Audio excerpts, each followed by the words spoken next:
Bismillahirrahmanirrahim. Untuk pertemuan ke-7 ini kita akan bahas mengenai network dan RF planning. Materinya ada bahas beberapa intinya, jadi mengenai intinya perancangan atau perencanaan untuk radio frekuensi atau perencanaan seluler.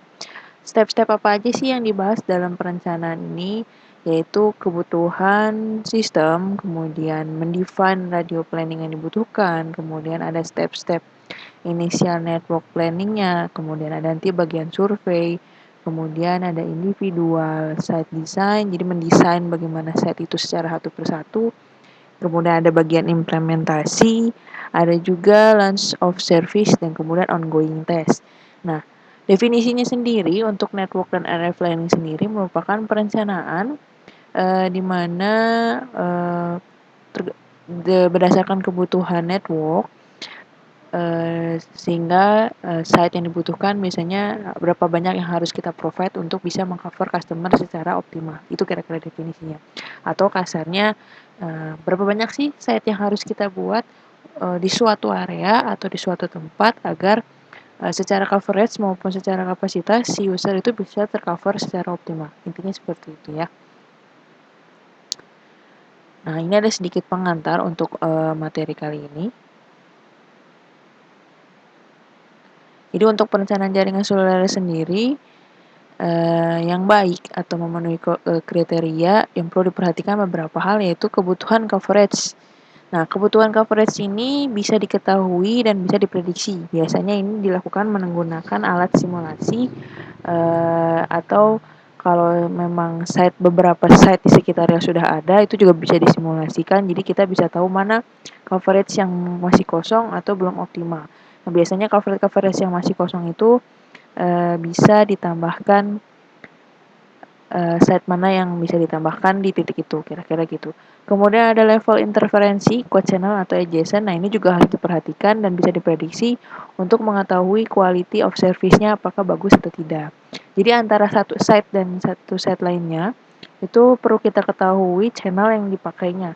Dan nanti jadi kita tahu dan bisa disimulasikan apakah channel antara site satu dengan lainnya itu ada interferensi atau tidak.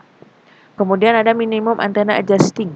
Jadi pengajuan tinggi antena berdasarkan proses optimasi. Nah, kalau minimum antena adjusting ini nanti kaitannya selain coverage, nanti juga kaitannya sama kondisi towernya. Tower, kemudian berdasarkan clutter, dipengaruhi clutter, coverage juga, kira-kira seperti itu. Ini hanya bayangan aja. Biasanya untuk clutter, biasanya terutama clutter urban atau dense urban ataupun ini maksudnya area perkotaan. Biasanya tower yang dipakainya itu merupakan tower model greenfield yang sebelumnya kita pernah bahas sebelumnya. Tower greenfield dengan ketinggian biasanya hanya 50 meter, 30 atau 50 meter. Ada di range sekian ya. Sekian ini. Tower 30-50 meter. Dan antena adjustment-nya atau antena yang diajukannya itu biasanya cuma ada di tinggi sekitar 20 sampai 30 meter aja. Jadi nggak bisa lebih dari itu. Kenapa? Kalau lebih dari segitu, otomatis coverage-nya akan meluas. Kenapa emang kalau coverage-nya meluas? Karena area perkotaan harus ada hal yang dipertimbangkan, yaitu mengenai kapasitas. Jadi kalau coverage-nya luas, otomatis nanti akan ada kemungkinan kapasitas yang overload. Jadi diharapkan coverage-nya tidak terlalu jauh, cukup yang dekat-dekat saja, 100 atau 200 meter, tapi kapasitasnya optimal. Itu untuk area urban atau dense urban atau area-area perkotaan. Kemudian untuk cluster kondisi yang rural atau area-area kayak di luar perkotaan, semodel kayak yang dia hampir hutan sawah yang seperti itu biasanya ada tower greenfield yang tingginya adalah sekitar tower 70 kalau kita bilang, tower 70 atau tower 72. Ini biasanya antena yang di adjustment-nya adalah sekitar 40 sampai 70. Tergantung kebutuhan dan tergantung slot yang ada. Jadi kita nggak bisa sembarangan pasang antena karena itu tergantung kondisi si tower juga, apakah ada slot yang memang sesuai kita ajukan atau tidak gitu. Jadi kalau kita mau pasang nih di tinggi 50, ternyata di tinggi 50 udah ada operator lain yang juga sudah masang antena di tinggi itu. Nah, itu kita nggak bisa. Berarti kemungkinan kita bisa naik di 53 atau 52, atau kita juga bisa turun di 40 atau 45. Ya kira-kira seperti itu dikondisikan dengan kondisi di lapangan. Biasanya seperti itu. Biasanya ya kalau area rural otomatis itu coverage yang diperhatikan, bukan capacity, karena jarak antara site satu dengan site lainnya berjauhan. Jadi diharapkan coverage-nya juga luas. Kapasitasnya juga tidak terlalu optimal, tidak terjadi masalah, karena emang yang jadi masalah kalau area rural adalah uh, coverage-nya, kira-kira itu. Kemudian setelah kita melakukan antena adjustment-nya, proses planning juga akan perlu diperhatikan, yaitu mengenai maksimum atau network capacity. Jadi kapasitas traffic dari yang di cover itu kira-kira berapa erlang. Nah, ini biasanya untuk perencanaan secara kapasitas. Kemudian minimum perubahan dari parameter atau parameter BSS atau database. Nah, jadi kalau perencanaan itu bukan cuma sekedar kita merencanakan, oh kita dapat perhitungan area ini ternyata butuh 3 site tuh meng-cover area ini.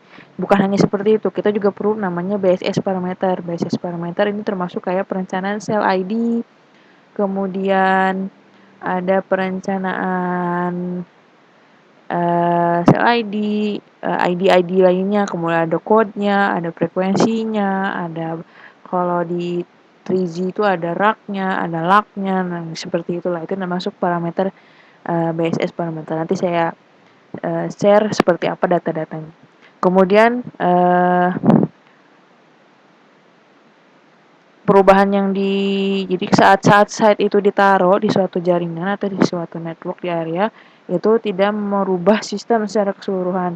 Jadi hanya ada sedikit perubahan dan itu perubahan yang tentunya jauh lebih baik. Itu kira-kira gambaran untuk perencanaan di cellular network. Nah, proses perencanaan di seluler umumnya dibagi menjadi 3, yaitu ada capacity planning, coverage planning, parameter planning, dan optimization. Nah, bagian capacity dan coverage planning ini merupakan perencanaan untuk eh, menentukan jumlah site. Jadi, kalau menentukan jumlah site. Begitupun untuk yang perencanaan yang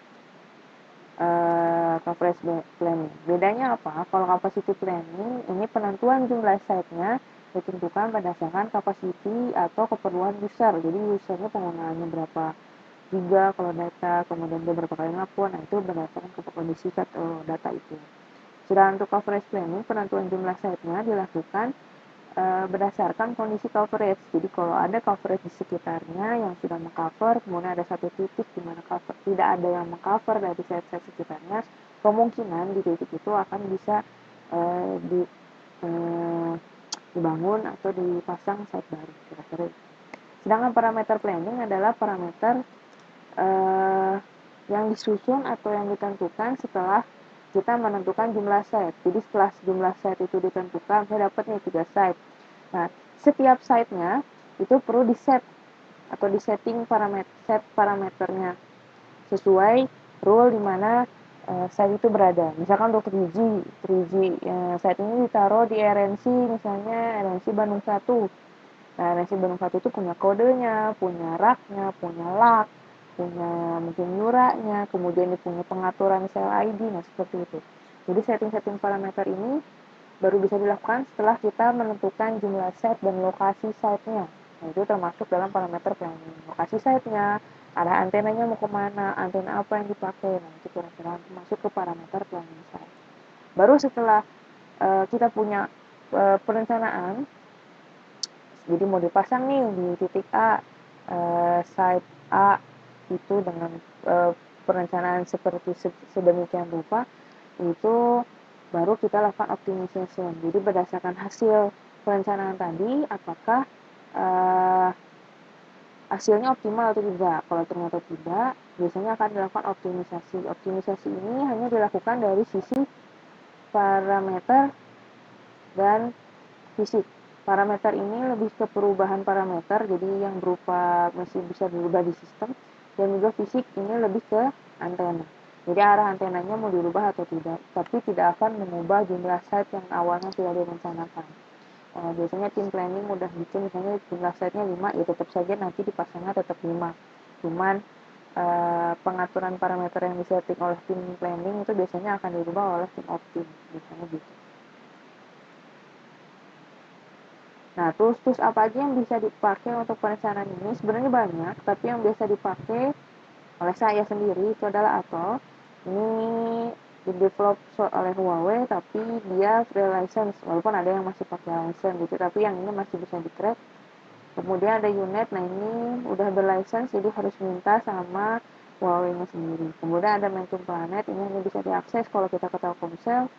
Kemudian ada Netak, ini juga hanya kita bisa akses kalau kita punya akses ke servernya Nokia. Itu 3 ini yang saya pakai, tapi yang sering saya pakai karena bisa dibuka adalah yang Atoll. Nah, apa aja sih yang bisa dilakukan dengan planning tools ini? Planning tools ini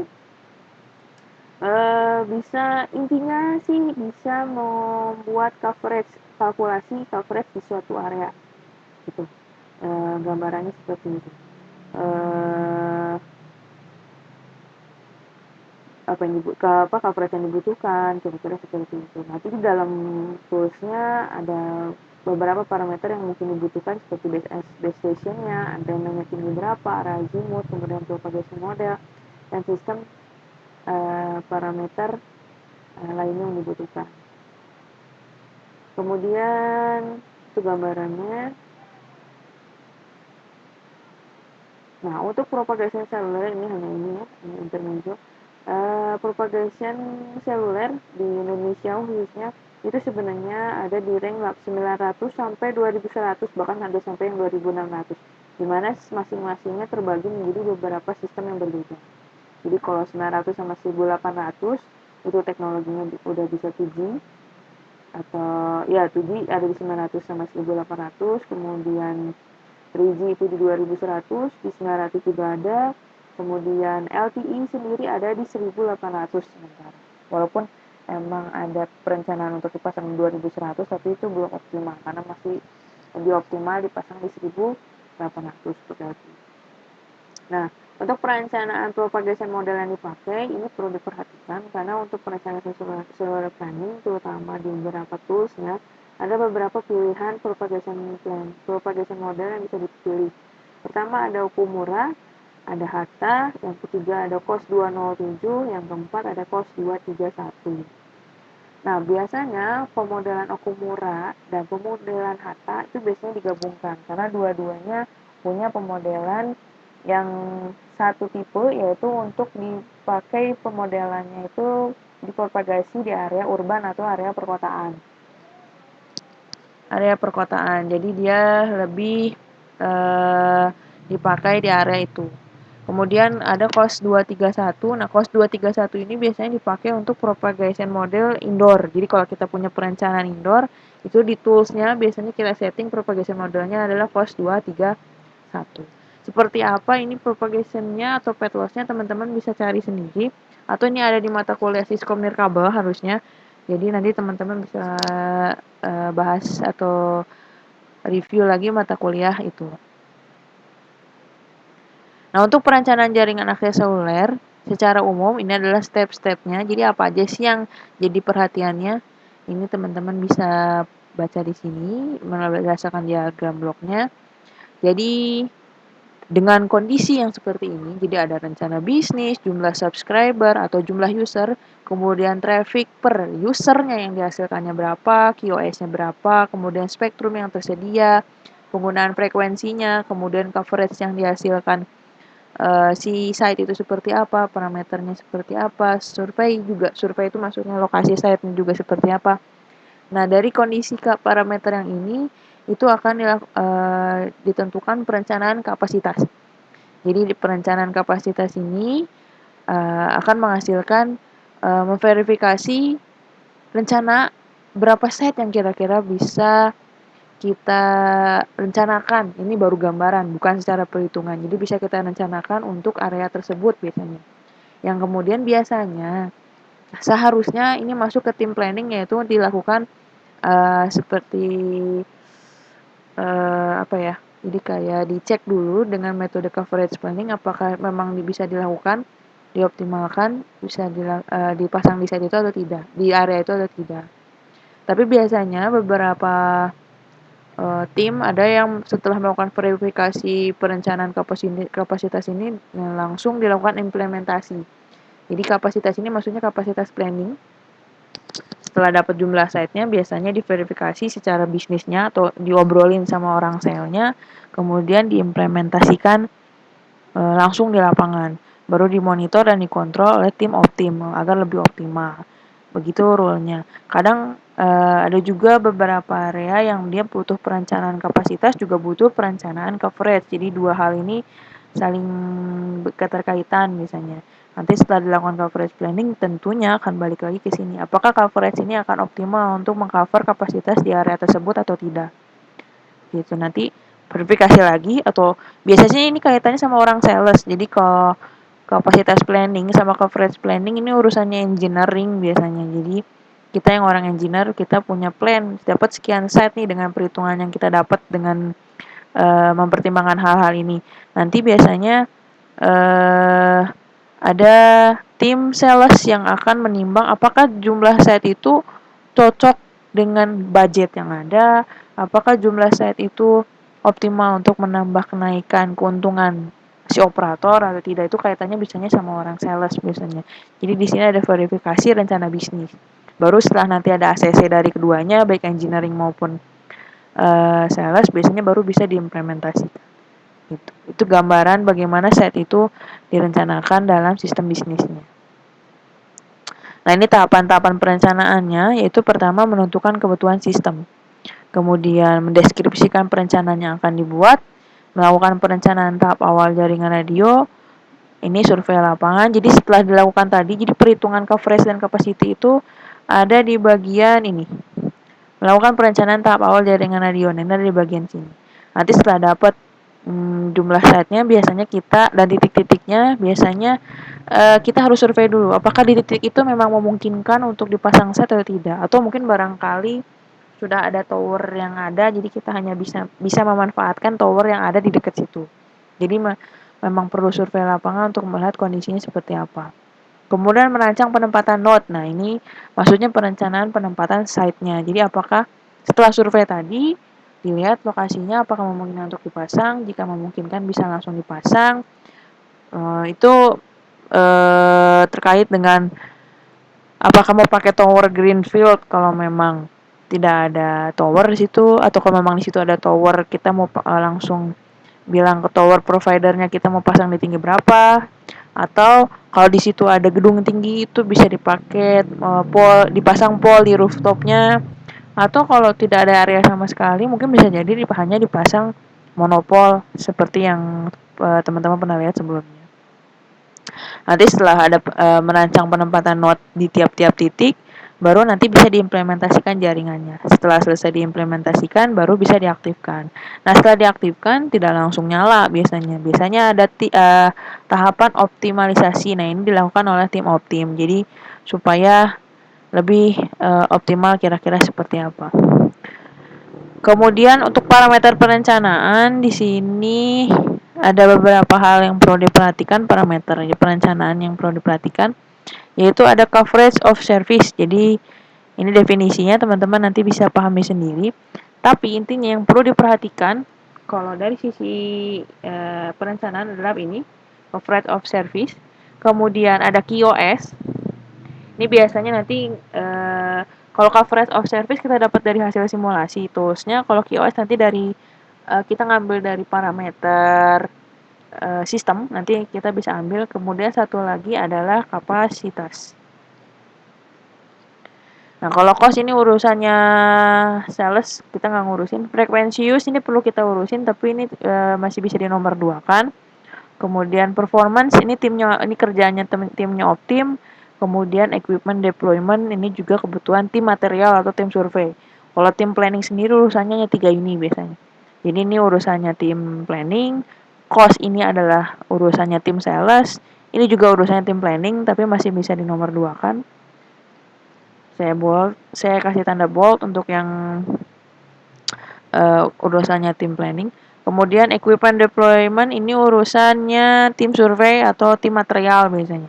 Kemudian performance ini timnya optim. Jadi ada pihak-pihak yang terkait dengan perencanaan ini biasanya gitu. Nah, ini adalah tahap-tahap pertama kali melakukan perencanaan NF. Jadi pertama memang kita di sini dibagi dua, ada perencanaan secara kapasitas dan perencanaan secara coverage. Kalau perencanaan secara kapasitas, kita akan pertama kita perlu lakukan adalah demand forecasting atau perkiraan jumlah user kira-kira gitu untuk kedepannya seperti apa. Kita perlu tahu hasil angkat network throughput-nya, kemudian nanti akan dihitung dan kita juga perlu tahu subscribe yang disupport untuk setiap site-nya itu kira-kira optimalnya berapa. Baru nanti akan dihasilkan jumlah site dengan menggunakan perhitungan kapasitas. Apakah ternyata jumlah site tersebut cukup untuk menampung subscriber ini? Jika ya, maka jumlah site itu akan dipakai dan disimulasikan dengan menggunakan atol. Tapi jika tidak, maka perlu dilakukan perhitungan lagi secara optimal agar mendapatkan jumlah set yang optimal untuk bisa mengcover jumlah subscriber yang dibutuhkan. Kemudian ini adalah perhitungan secara coverage. Jadi prosesnya pertama ada yang namanya perhitungan link budget. Nanti diperlukan lagi ini secara radius ini nanti jadi satu sel itu biasanya radiusnya berapa meter karena ini menggunakan kaitannya sama propagation model. Nanti akan menghasilkan coverage dari setiap area berdasarkan skala radius ini. Secara dari perhitungan coverage tadi akhirnya dihasilkan jumlah site yang memang dibutuhkan.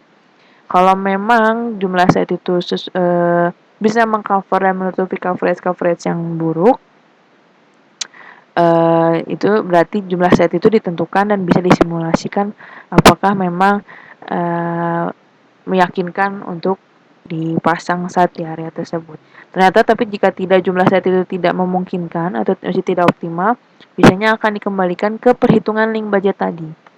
Jadi perlu dihitung ulang apakah jumlah site ini cukup atau tidak.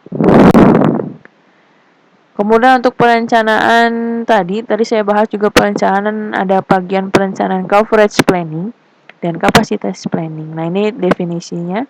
Jadi kalau coverage planning, perencanaan untuk menentukan jumlah site yang dibutuhkan berdasarkan analisis coverage dan level sinyal di area tersebut. Gitu ya. Kemudian ada capacity planning, perencanaan untuk menentukan jumlah site yang dibutuhkan di suatu area berdasarkan analisis kapasitas. Nah, jadi nanti ada data-data parameter biasanya.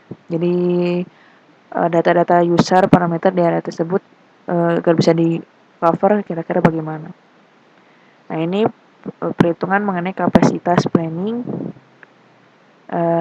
seperti ini. Nanti teman-teman bisa baca dulu. Nanti minggu depan saya sampaikan contohnya untuk perhitungan coverage planning seperti apa, kira-kira gitu ya. Jadi untuk pertemuan kali ini saya hanya bahas pengantar mengenai ini. Jadi gambaran untuk perencanaan jaringan akses seluler itu seperti apa. Ini bagian pertama seperti ini. Untuk minggu depan saya akan coba bahas mengenai detail perhitungan coverage planning dan capacity planning. Kenapa ini perlu saya bahas? Karena biasanya ini jadi modal untuk teman-teman yang mungkin tugas akhirnya nanti akan membahas mengenai perencanaan pembangunan site misalnya. Biasanya pada saat itu mereka ngeblank biasanya karena lupa materi gitu ya. Jadi itu yang bisa saya sampaikan untuk materi ini.